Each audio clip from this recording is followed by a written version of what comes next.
¿Quieres saber qué es el zombie? ¿Alguna vez te ha pasado? Quédate para averiguarlo. Hola, soy la psicóloga clínica Mariuxi Ortiz. Bienvenidos a mi canal Mariuxi Ortiz Oficial.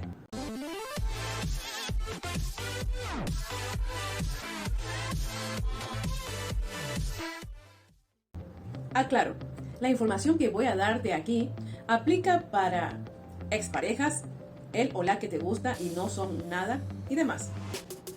¿Cuál es el perfil que tiene el zombie? La persona que practica usualmente el zombie aparece cuando tiene hambre de alimentar su ego. La pretensión de mantener su insaciable ego lo estimula a buscar el contacto con quien en un momento determinado le facilitó aquello que más necesitaba, que era la admiración, cariño y atención.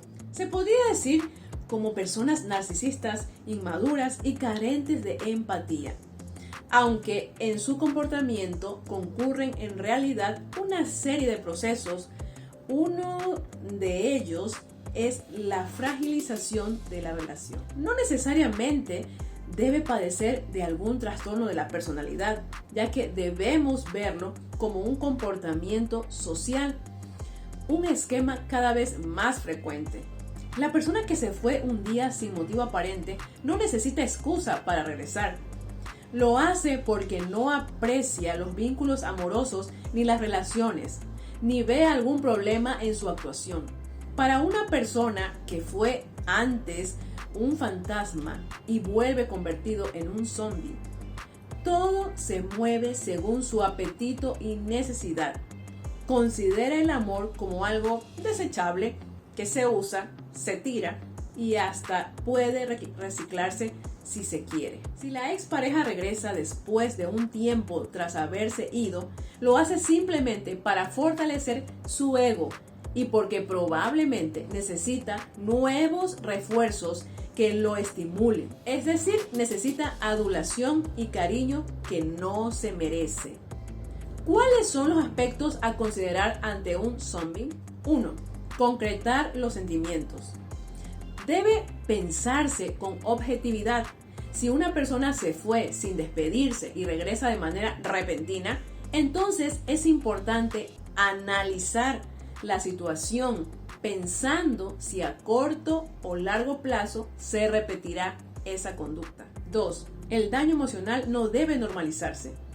Si la tecnología avanza, no significa que deben normalizar algunos comportamientos que son incorrectos, como por ejemplo, lastimar a otra persona contestando los mensajes después de varios días. 3.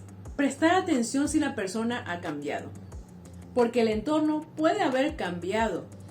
Es posible que la persona que antes desapareció haya madurado. Bueno, tal vez. Si quieres, puedes analizar su conducta objetivamente. 4. Conseguir seguridad en uno mismo. Este aspecto aplica a la persona que ha soportado la ruptura sin finalizar y luego el retorno repentino. Cuando alguien coloca la seguridad en sí mismo, entonces ya no le importará que su ex regrese o no regrese o lo que él haga. ¿Qué hacer ante la presencia de un zombie? En primer lugar, hay que ser prudentes. No se debe perder la cabeza.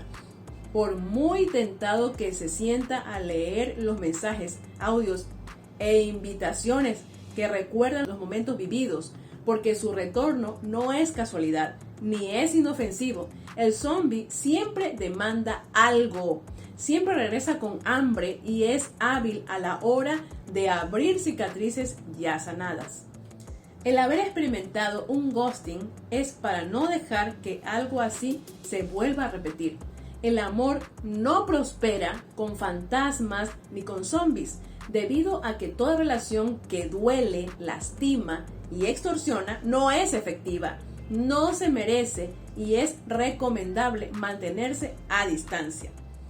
Además, lo más conveniente e inteligente para no salir lastimado o lastimada es que omitas o borres esos mensajes. No permitas su entrada y protégete por encima de cualquier situación o persona, por tu bien. Si te gustó este video, suscríbete, dale like y comparte. Nos vemos en el próximo video.